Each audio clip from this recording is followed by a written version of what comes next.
Welcome to Psyched for Sanity. I'm one of your co-hosts, Dr. Tara McKelvey Parker. I am a licensed clinical psychologist who specializes in treating and assessing complex trauma and attachment wounds from childhood. And I'm Dr. Brindle Doss, a licensed clinical psychologist specializing in forensic psychology, trauma treatment, assessment, and geriatric psychology. And one of my legs is significantly shorter than the other. There, I said it. It's out. I did know that about you. You did know that. Yeah, and So if I didn't have it adjusted, I would just walk in circles. that's why. Yes, exactly. That's why you have a bag under your feet right now. No, that's not why. It's because I'm short in general. Don't out the bag. That's rude. She needs a bag. I think it's really funny and cute and adorable and quirky. Well, thank you for that. Thank you for that. My legs, I think, are the same length, like as far as I can tell. Sorry if you could tell. No one's ever said you're leaning one way or the other. And I've never noticed anything. Well, but I do have a bad habit. oh, what's that? Sometimes Uh-huh. when I can't sleep, Yeah. I really, really, really want candy. And I can't convince myself it's a bad idea, Yeah. even though it obviously is, because candy is sugar. Mm-hmm. And if you want to sleep, well, you don't eat sugar. Right. Right. And you have to brush your teeth again. So I always have to do that. And then I have to turn the light on. And then, all that circadian rhythm stuff is thrown off, whatever that is. I'm not sure. Something about the light. You can't sleep. And so Something about the light. about the light. And I have to brush my teeth. And then I get in bed and I'm like, well, I'm up for the rest of the night. Wow. It's not a great You should go back and watch habit. our sleep routine episode. Yeah, I probably should.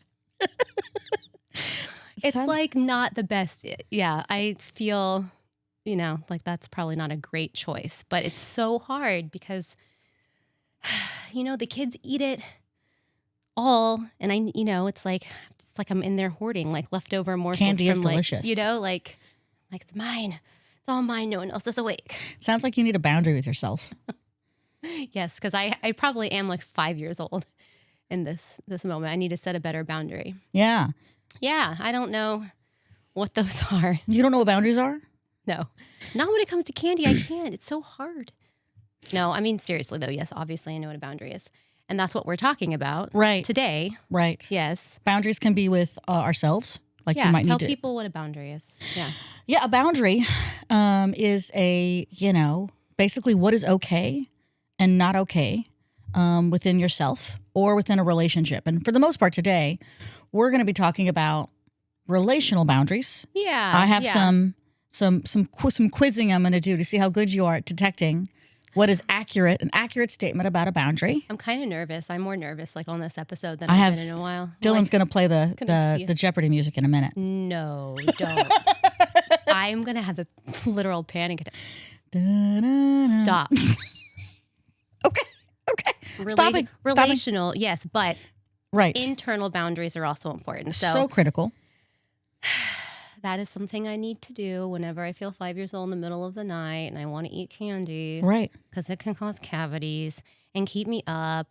And I probably should act more like an adult and set, some to have some alternatives when I am Right. like up late in the middle of the night, like healthier, Sure. kind of. But boundaries are really kind of hard and they're misunderstood. You know what I mean? Yeah, for sure. Because I don't know if I ever thought about boundaries being internal. Right. I don't think a lot of people do. That is not something I ever considered until the past 2 years, which is a little embarrassing to say, but I never really thought about Right. boundaries. So I can do that. Right. I can tell that 5-year-old part of me like, hey girl, hey girl, I know you want some candy, honey. It's so good. Right. You can't have any candy tonight. We need to go to sleep. Yeah. I'm going to put on like a relaxation, Right. Script or something. Something that'll actually help you sleep. Yeah, something that's going to help me go to sleep. Right. Yeah, exactly. Well, but the relational boundaries are also hard and misunderstood. And I think a lot of people have misconceptions about them. So within relational boundaries, you want to look at, I think there's also within the social media, within just the landscape in general, there's this idea that you put a hard boundary and you just tell someone no and there's a stop sign. But boundaries really arise and the need for boundaries come up after repeated kind of transgressions or simply put things that happen that make you feel uncomfortable or not okay. in a relationship. I don't think you necessarily start off day one. Some people may start off day one with like really hard boundaries about stuff, or even gently expressed boundaries. But but I think sometimes boundaries, particularly when women are expressing them, can be construed as Right. maybe more intense or aggressive or blunt. So, but that's not really the case. Usually it's not, No. not like you're setting a boundary from the get-go with someone. Right. It's because something has arisen that's not okay for you. And you need Right. to say something. Usually a pattern of behavior. A pattern of behavior over time for sure. That's where they, kind of might need to come and play for you. But so, true or false? Oh, we're already getting into the quiz? Yeah. Oh, gosh. Okay. I think you're going to be okay. I have confidence in you. I believe. I feel like in I'm on you. a game show. You didn't want me to do the music. You got really upset when I did the song. Okay, well, because that was scary, but I was thinking game show like prize. Can I have a prize? I hadn't If thought I about, get I hadn't, them right? I hadn't thought that far. Yeah. Yes. This is What do disappointing. you what do you want? I'll buy you a drink, a coffee. A pony? My Little Pony it is. Dylan McNote. Put that on. I was Put that really on. thinking I could get something out of this. Okay, I'm going to try my best, everyone. I'm nervous, so I'm bargaining. Okay. I can do this. I'm a psychologist. You're able to understand boundaries. You can learn. Okay. True or false? Boundaries are about keeping people, controlling other people. I'm going to go out on a limb because I know you're not supposed to control people and say false. Correct. Really, boundaries are about controlling ourselves and setting internal and sometimes expressed externally guidelines or, things that you want to happen to manage your experience. You know what I mean? So you're controlling yourself, not other people. Yeah. Does that make sense? Yes. Yes. You get to decide what you're okay with and what you're not okay with. Right. So, if, I can't talk to you every day. I need some downtime. Right. Right. So then you set that boundary and you don't answer phone calls that you're not available for. Right. As opposed to putting that responsibility on the other person or trying to change what they're doing. Feeling guilt tripped into doing whatever they want. Mm-hmm. Yeah. I think there's this idea that, boundaries are, going to limit relationships. Mm-hmm. And I think that's another one. You know what I mean? Boundaries are about setting up hard lines in relationships. And I don't feel like that's really what it is, like keeping people out, basically. Yeah. I think it's more about deciding who you're going to let in, like letting safe people in. And not keeping unsafe people out. Yeah, I think so. Yeah. And I think that boundaries, sometimes, I think in general can be construed as like relationship limiting. Yes. Or relationship blocking. But really boundaries are a way to show people how to be in relationship with you. Right. It's almost like giving someone an instruction manual. Yeah, exactly. So again, just being really kind of upfront and concrete about what you're okay with and not okay with, and sort of letting and seeing how the other person shows up for that. Right. And like healthy relationships and ones that are safe, you set a boundary. Mm-hmm. The other person is respectful. Right. And, appreciates that you've set a boundary and you feel safe enough to do that it will be, respected. Yeah. Sometimes it's hard, I think, to set those concrete boundaries and say that. There's other examples we've talked about previously. Mm-hmm. Do you remember our conversation about stealthy boundaries and how that kind of can come into play? Yeah. And this is just something this is not like a term, like a thing, like a real term necessarily, like stealthy boundary. It's just something you and I have talked about them being more like this. Yeah.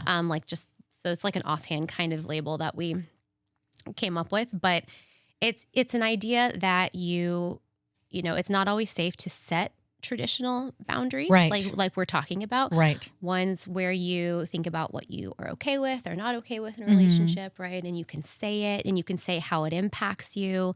I feel really stressed when you talk, about your day, and kind of, I'm hearing about this every single day. I really need, some space or whatever, right? However it makes you feel. I'm just making up a boundary, but that the idea is that the other person is going to be like, oh, of course, like I understand that. I will absolutely like, use some of my other resources moving, here on out. Sure. I'm stressing And that's you an ideal out. scenario. Yeah. And so yes, I'll take this to my mom, like I'll give you some space. Like I totally get like, me unloading like that is stressing you out. Absolutely do my best to meet that need.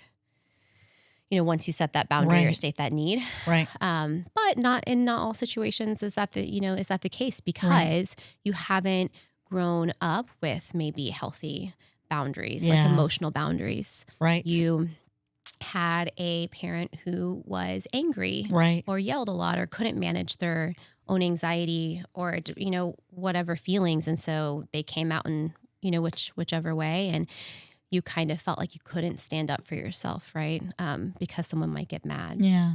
You didn't grow up with like healthy emotional boundaries. Sure. Because boundaries can be, also be sort of like not defined, like sort of intuitive.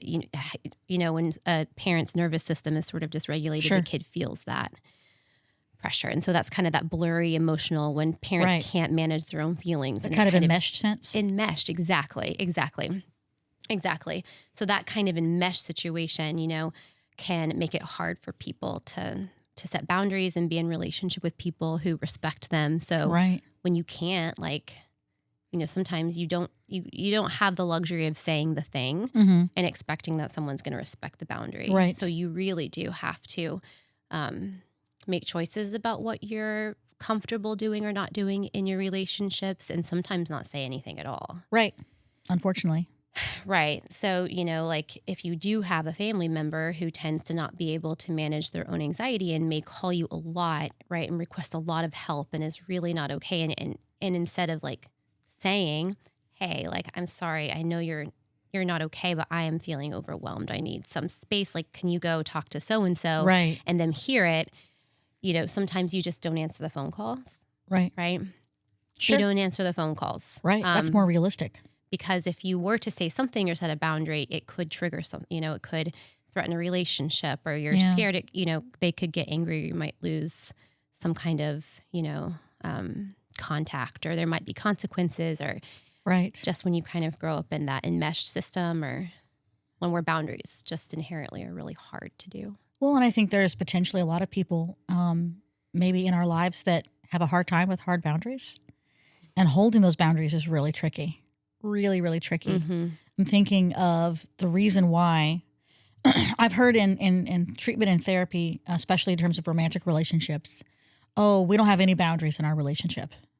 Mm-hmm. And that's one of the potential true false questions for you is, Oh, another one. should there, is it true that, there should be no boundaries in a relationship? No, absolutely. You should have boundaries, yes, but it is hard to do, and it's often Sure. few to none. Right. Well, the reason why, even within the most intense, amazing, loving partnership you can imagine, Mm-hmm. you still need boundaries within that relationship is because if there are no boundaries between two people, Mm-hmm. you can develop resentment. Mm-hmm. You're not really sure where your emotion ability to regulate begins and theirs ends. You may become responsible for their emotional life and their emotional well-being, which is exhausting and not really fully possible because you cannot functionally control another adult human person's experience. Yes. So you're talking about enmeshment. Yeah. Basically, this Right. idea that, your sense of self is sort of tied to another Right. person's emotions, needs, Everything. Yeah. approval. Right. So you can't stand up for yourself because they're going to get mad. And that, like, it's a threat of loss of that relationship. Right. That's important. And that stuff is deep down, like this stuff gets ingrained really early, but Very early. But I think it's really important. Yeah, that it important to be able to figure out what is okay for Absolutely. you and to state it as clearly as you can with people who feel safe. And then I think in that not romantic relationships, when you do have those boundaries, that doesn't mean you're not showing up, for your partner. That doesn't mean you're not supporting them. It just means you're not responsible for their experience in that sense. So in this case, boundaries are actually protective of relationships. They're not closing off. No, if They're you're showing allowing you to person, be more open to safe people. yes, and they're showing a person how they can be in a relationship with you. Right. So really, instead of boundaries feeling like a wall and a fence, it's really defining the parameters and allowing for more space. Yeah. I value connection. I need to talk to you every day. Whether that's through text or a short phone call. Right. I'm up for discussion, but connection every day is really important to me. Right. In a romantic relationship, for instance, that's something that you could say because that's something you need. And that is a boundary you're setting. Right. Sort Absolutely. of something that you'll, need and something you'll accept. You will not accept inconsistent communication. Right. It's not going to work for you. And it's not like you're limiting connection. You're trying to figure out connection that's safe. That keeps your own autonomy. Mm-hmm. And shows people how they can be in a relationship with you that is like respectful and mutually beneficial. And, Absolutely. Sounds really great. It is great. No, it is. It's just hard to do. It's hard to do. It's hard to do. And I also will acknowledge that it's hard to find all the time people that will do that with you. I think that's important to talk about. Oh, yeah. You know, it's tricky. It's tricky. Yes. And I think when you start setting boundaries in your life, it's a lot about educating other people about what your needs are. Yeah, because I think sometimes people do experience boundaries as a rejection. Yes. You know, like for me, who wants closeness in my relationships, when someone needs space, I'm like, oh, I get a little sad. I'm like, oh, like that's sad, and so then I'm, it may not be very easy for me to respect that boundary. Yeah, but I think that's where it's really important to reframe the conversation around boundaries and kind of dispel these misconceptions is that that person might be really looking for their own autonomy and their boundaries about them. Not about you in a good way. Exactly. And that person needs space to recharge. So then that way I can have the closeness back and better capacity or whatever. Yeah, even closer experience. Even closer. Absolutely. Hopefully that would be the hope, Right. And then that person communicated that they needed space and it wasn't because they hated me. Well, and that's where it's tricky because I think a lot of the times, even if you come from a relatively trauma-free background and a relatively intact, supported family, having someone set, parameters can feel that way initially. But if we're really recognizing, hey, they're just telling me what they need, it's not that they don't care for me. It's not that they don't want to be with me. This is how they need to be. Yeah. Yeah. And that may or may not work for you, right? If we're talking about relationships, okay, Absolutely. Someone may need a lot of space and that doesn't work for you because you need more connection, but it's not relationship ruining, it's relationship clarifying. And hopefully relationship building. Yeah. It's always easier to be with people when we know what their needs are and what their expectations are. I think where you can run into a lot of troubles is when you have misaligned expectations. Oh, for sure. Yeah. Yeah. Or misaligned needs. Well, yes, that with the space and closeness. That's one of those classic with ones. any area within a romantic relationship, for sure. Yeah. If you're not clear about that, but it's easier, Yeah. And I think for a lot of people, something else I've run into is the boundaries can come from your values. We've kind of mentioned that a while ago too. But I think with boundaries, it's important to kind of take a step back and say, okay, what is important to me in this? When you're setting one. Oh, yeah. You know what I mean? That's a place to start. Because I think a lot of people's like, I don't even know how to start to set a boundary. I don't even know. True. I don't even know where to begin. True. That's okay. Well, that's like a huge, of course. Yes. You know what I mean? That's like one of the biggest obstacles to being able to set a boundary is you have to be able to really know what you need and what you value and what you value and what's going on with you. And this is why I didn't start thinking about this really for myself very intentionally until the past few years, because it was never on my radar to be let me sit down and think about how I feel and what I want and what I need and what's important to me. And let me say this very clearly to my partner. No, I was acting like a child. Well, some of the time. But I don't think you're alone in your experience. No, I think it's normal. Well, in particular for people with trauma and attachment issues and, just even family without those things, you don't often sit down and take some moments. Probably comes with age, to immaturity as well, maybe, life experience. Yeah. Maybe not. Yeah. Until someone says, well, what do you really value? And then you can figure out what your boundaries are around personal time. Your values are around family time with your partner's family. Yeah. Your values around money, things, anything like that. Yeah. Yeah. Or how much closeness you really need in a relationship. How much space. That's something I'm navigating a lot right now. So that's fresh in my mind. But it's just not really something I ever thought about. Well, even the story that you started off talking about, boundaries within ourselves Yeah. go back to Candy. our values. Hey, girl. I know you Hey, want girl. some candy. That candy's great, but we can have it tomorrow. Yes. Go to sleep. You can have that candy tomorrow. So it comes back to, do you value the momentary, is it dopamine or serotonin? What are the Dopamine hit. dopamine hit from Yeah. candy? Yeah. Or do you value sleep? Oh, well, the And there lies your boundary. 5-year-old, she wants that dopamine hit because she's probably struggling. She's probably going through it. But, and it's not about the candy. Like, I loved your example because it's not about the candy. That 5-year-old, she can have that candy, but not in the middle of the night when she needs to sleep. So, the boundary is we need to prioritize sleep and our health. Right. So the candy is not a great choice in this moment. So we'll have some candy tomorrow. But, and that reminds me, set that boundary. Sometimes I think there's also this sense of with boundaries that's almost, again, last question on the quiz. Oh, here we are. Okay. I've gotten 3 out of You've 3 gotten, so far. yeah, you've done really great. Oh, you're doing a good job. Thanks. If you if you have a moment where someone either violates your boundary or you violate one of your own boundaries, it's you can't go back. True or false? You can't go back. I'm going to say false because that can't be real. But what do you mean you can't go back? Well, I think there's a sense as once you violated your own boundary or your own value or whatever you have, it's all is lost. Oh, no, this reminds me of our last episode. It's all mistakes, getting back on the horse. Yeah. Mistakes, getting back on the horse. It's never about perfection. It's always, we've made it, there's a misstep, we got to get back on. Right. And that's what I was thinking when you were talking about the candy. If one night, this week or next or whenever, you choose that night to have the candy, because that may happen. Or 2, 3. Or 2 or 3. Hide the wrappers. It's okay. It's more about acknowledging that this is still important to you. Yeah. And not allowing the cascade of guilt and shame. Oh, that cascade. That's where I get stuck. It's not about a lot. It's about really just stopping the cascade of guilt and shame, saying, I made a choice. I recognize this is not really in line with what I want for myself and the boundary I set. Here's how I can get back to that. And tomorrow's a new day. Or tonight is a new day. Wanting to sing Annie right now. You could if you really go ahead. Tomorrow.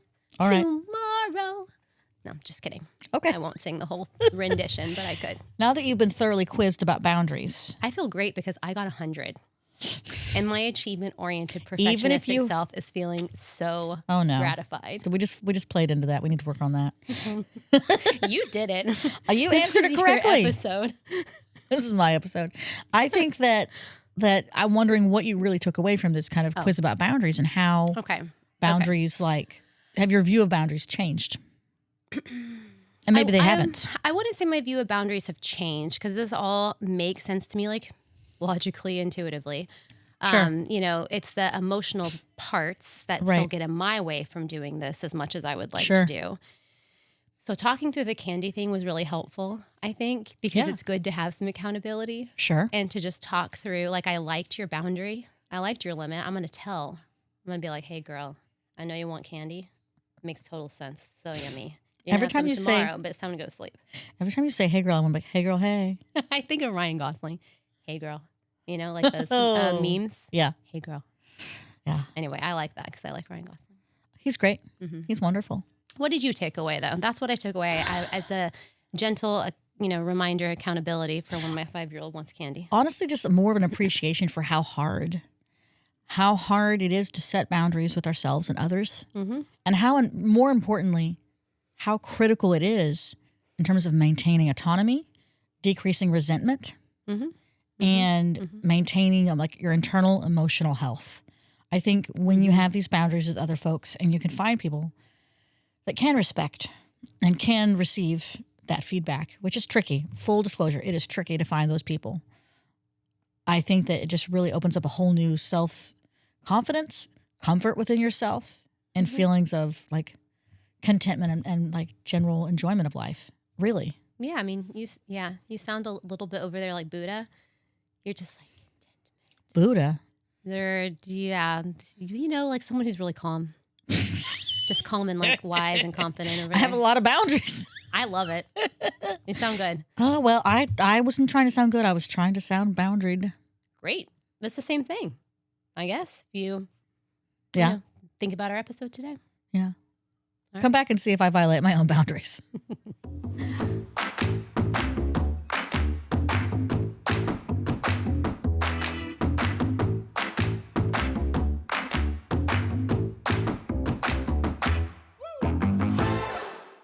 This podcast is intended for informational and educational purposes only and is not a substitute for therapy, diagnosis, or any kind of professional mental health treatment. We hope that we can share with you our experience authentically and genuinely, and we hope that occasionally we'll make you laugh. Maybe you can relate to our quest and how we're psyched for sanity. The content we share is our personal opinions and insights. They are not clinical insights to anyone, and they don't represent or reflect any entity that we work and or have worked for in the past. But if listening to this podcast has made you think, we really encourage you to seek out a mental health professional in your area.